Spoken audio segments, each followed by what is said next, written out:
Well, welcome to News Talker, Southern Arizona's discussion show about everything you need to know Southern Arizona. I'm Matt Hickman, managing editor of the Herald Review in Sierra Vista, Arizona. Joining me today is Green Valley News managing editor Dan Shearer, publisher of the Nogales International, Manuel Coppola, and editor of the Eastern Arizona Courier, Tom Bodus. How are we doing today, gentlemen?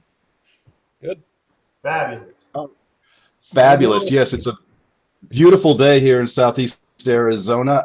It's a spring day for sure. We recently passed the first day of spring. Baseball opening day is passed. And as of Monday, the election season in our state has officially started. Monday was the deadline for all candidates to get their signatures and applications in to run. Obviously a ton of interesting races out here, presidential year 2024.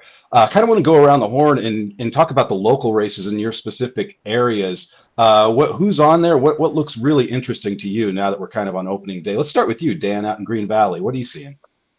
Well, one of our key races is really one of the most understood offices in our area, and that is a county supervisor. If you live in the town of Sahuarita, which we cover, it's incorporated. It has its own local government, and the county is really the second layer of government. But if you're in Green Valley, the county supervisor is your first layer of government. So I will tell you, every election season, we look forward to explaining to people just exactly what a county supervisor is, why it's important to you, and that you should know who's on the ballot. So this year, I think the key ballot race for us is going to be District 2. That's Matt Hines, and he's a Democrat up against a couple of Republicans. And we've seen this race close in the past, but we'll see if these Republicans, one of them who's fairly well known in this area, can have a challenge to offer a challenge to Matt Hines. And the real key is, in the end, what will the 5-member board look like? Yeah, that's really interesting. And we definitely know all about Board of Supervisors out here in Cochise County. Some of the hottest races we're looking at. We have 2 of our 3 supervisors are currently under state indictment for not canvassing the 2022 election. So there's a huge field running for both Tom Crosby and Peggy Judd's seat. Peggy Judd announced she is not running. Also, Ann English in the other seat, the lone Democrat, is not running. So it's a huge competitive field we're looking at out there. Manuel, out in Nogales and Santa Cruz County, what are you seeing from the election? So it's packed, but as of yet, we're not seeing a lot of controversy. There's a lot of, for the supervisor's race, there's a lot of candidates that they're going to split the vote, and my prediction is the incumbents are going to be back in there after the election. The most interesting race, I think, right now would be the sheriff's, and that's also a packed field. And I got some calls a couple of weeks ago from a couple of opponents and their supporters, because the incumbent Sheriff David Hathaway has erected billboards more than 100 days ahead of the election. And that seemed to be a big no-no around local politics. They've always stuck to a 45-day prior rule established in code by the county and the city. But it turns out that code specifically applies to signs of 36 square feet and smaller, meaning actual, political signs that you see on the lawns and whatnot. It does not apply to billboards, and billboards is a whole different process. It's through the building department. You get a building permit, and Sheriff Hathaway made sure all of his T's were crossed and I's were dotted. So he's good. And I think our stories serve to dispel a popular misconception that's been going on for years. Yeah, signage is definitely a big kind of overlooked thing in campaign races. We'll want to just keep visiting that. Obviously, we're in every corner of the region here. And moving on to Graham-Greenlee County, what are you seeing, Tom? What do the ballots look like to you? Well, really, it's pretty low key so far with the initial bunch of candidates for the primary. We have only one election that's being contested in Graham County, and that's for sheriff. And honestly, I don't foresee that one being very strongly contested because PJ Allred here is extremely popular, and I don't anticipate him getting him losing. On the other side of the coin, in Greenlee County, that sheriff's race is going to be very hotly contested, and there's 4 candidates on the ballot taking to it. Well, you've got including incumbent Tim Sumner, but Sumner recently had lost a decision on a case he brought against the county over control of funding and what have you. So that's really hurt him and his chances for getting reelected, I think. The other contest that's going to be contested out there, and I see I've turned purple, I'm not sure why, but is the race for the District 3 supervisor in Greenlee, Richard Lunt, who served for 4 terms, told me recently he's not going to seek re-election. So there are 2 or 3 candidates on the ballot there for that seat. So but that's the extent of it. Those are the only 3 contested elections in both counties. Yeah, and out here in Cochise, like I mentioned, the supervisor is very hot. All 3 spots are open. Should be interesting. We also have an interesting race in Bisbee. The mayor's race is suddenly heated up. You have Ken Budge, who's a pretty popular incumbent, but there's a few jumping in there, including Gretchen Bonaducci, the ex-wife of bad boy reality star Danny Bonaducci, and so she's got that movement there. There's a couple others that should be really interesting to watch out in Bisbee. But there are also some races that I think kind of cross over into all our audiences. Obviously, these are our national representatives in the U.S. Congress, U.S. Senate. Why don't we talk a little bit about, we share, some of us share Sisquamani, CD6, and other CD7, Raul Grijalva. Let's talk a little bit about, first of all, the big news this week about Raul Grijalva announcing that he has cancer, but is still continuing to run. Manuel, have you, he's your representative out there, correct?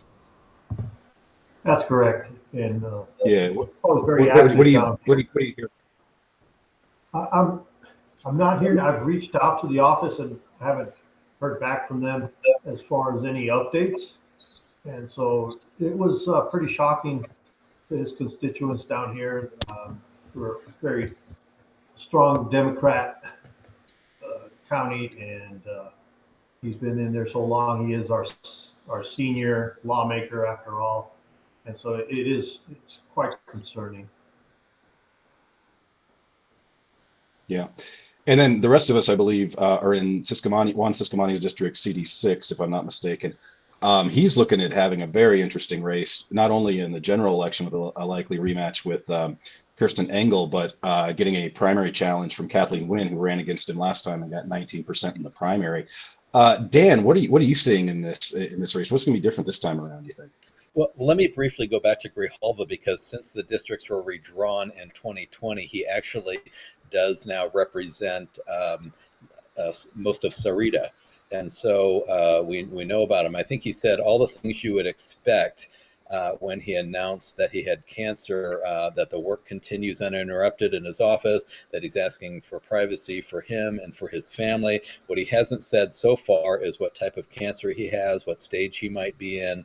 I'm not sure that he owes us that, but a public figure does need to get out some information if people are wondering. But obviously he's in the race this year and will continue to be, and very strong likelihood that he will win. So we'll see what happens after that, but we most certainly wish him the best. This is just something that's, transcends politics. As far as Juan Sisquamani goes, he now has the same opponent, Kirsten Engel, as last time, but he also has a record to run on.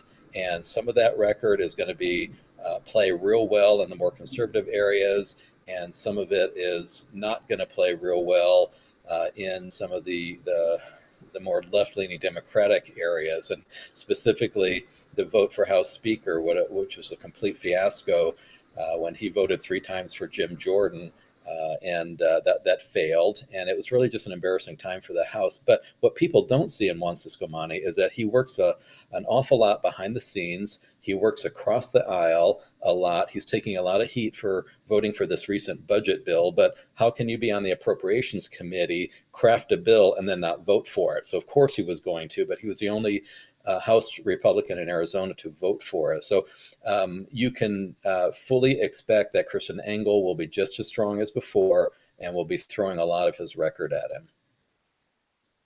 Yeah, Siscomani won by just over 5,000 votes last time, barely over 1%. And also this primary challenge, especially in the climate now, does he run the risk of getting pulled too far to the right to survive the primary challenge and then can't get back to the middle to run against Engel? Yeah, that's a great question. Kathleen Wynne has just no reason to be in this race, quite honestly. She's not going to do well. She is really appeals to a very small slice of the Republican Party, and she's just going to be draining him in a time when he should be really focusing on the general election. So we'll see how she ends up doing. But again, I know a lot of people are just kind of rolling their eyes at the fact that she's in there and she considers herself, very, very MAGA, but she's not really talking about issues. And I think that's frustrating to some people. Yeah. And Tom, what do they think about Juan Siscomani out in Graham-Greenlee County? Well, I mean, obviously carried the county pretty handily during, at least Graham County, pretty handily in the last election. I haven't heard a lot of grumbling one way or other. I mean, when he's been in town, people seem to approve of him, and I have not heard any outright criticism of him. But I read the reports the same as everybody else about the grumblings about the appropriations bills and whatnot. And I don't know how that plays with the general populace. I guess we're going to find out. It's interesting. I always think to me that, I keep hearing these reports about the middle being people in the middle, the silent majority in the middle wanting to end this nonsense with the extreme right and left. And yet when it comes right down to it, the more centrist candidates can't get elected. So I don't know what's going to happen. It's hard to say. For sure. And obviously, another case, a race that affects us all is U.S. Senate. For a long time, we thought this was going to be a three-way race with incumbent Kirsten Sinema as an independent. She drops out, leaving only Democrat Gallego and possibly Kerry Lake or Sheriff Lamb from Pinal County. They're running what remains to be a pretty competitive primary, perhaps, although last I saw, Lake is still quite a bit ahead in polling there. I guess we're going to wrap this up pretty quick, but I kind of want to go around the horn and just kind of get everybody's take. Like right now, if you had to pick this horse race, who do you have, Gallego or Lake? Start with you, Dan. I would say that Ruben Gallego is in a very good position. When Kirsten Sinema announced that she was not going to be in the race, he raised $1 million in the first 24 hours after that happened. So now he is up against Mark Lamb, who announced a year ago that he was running for this race, but still hasn't really gotten a lot of traction or money. Then you have Kerry Lake, whose head is stuck in 2022 when she lost the governor's race, but has never really come to grips with that. People are really tired of her shtick, and they really want to talk about the issues, and Kerry Lake simply isn't talking about the issues. So I think they are handing it to Ruben Gallego because the Republicans have put up two very weak candidates. Manuel, what's your thought on this? Yeah, I would agree with Dan, and I think Ruben presents well and just seems to have it together versus all the craziness we're hearing from the other side, and even Lamb's record, is kind of questionable. So, yeah, I'd give it to Ruben. All right, and we'll wrap it up here with Tom. Who do you got in this race? First of all, how would you see it going? In would Gallego have a shot in Graham-Greenlee County? And perhaps in Greenlee, because you get up around Clifton and whatnot, it tends to be a little more blue than it is down in the southern part of the county. But I keep looking at this race, and I look at Kerry Lake, for instance, and I'm wondering how people are still putting up with her at all. I mean, at this point, how much money has she cost the state just in suing it over and over and over again? Of course, she's getting these, she's getting penalized for this a little bit, but I mean, how much time can you waste before it's clear you're not putting the best interest of the state in front of yourself? And as far as Mark Lamb goes, I've heard him speak and what have you, and near as I can tell, he's a one-issue candidate. It's all about the border issues, and he doesn't really have anything else to say. I mean, he has plenty to say about border, but once you get past that, there's not much there. So I'd like to see a stronger Republican candidate, but right now it looks like we're going to default to the Democratic candidate. So I predict Gallego is probably going to be the guy too.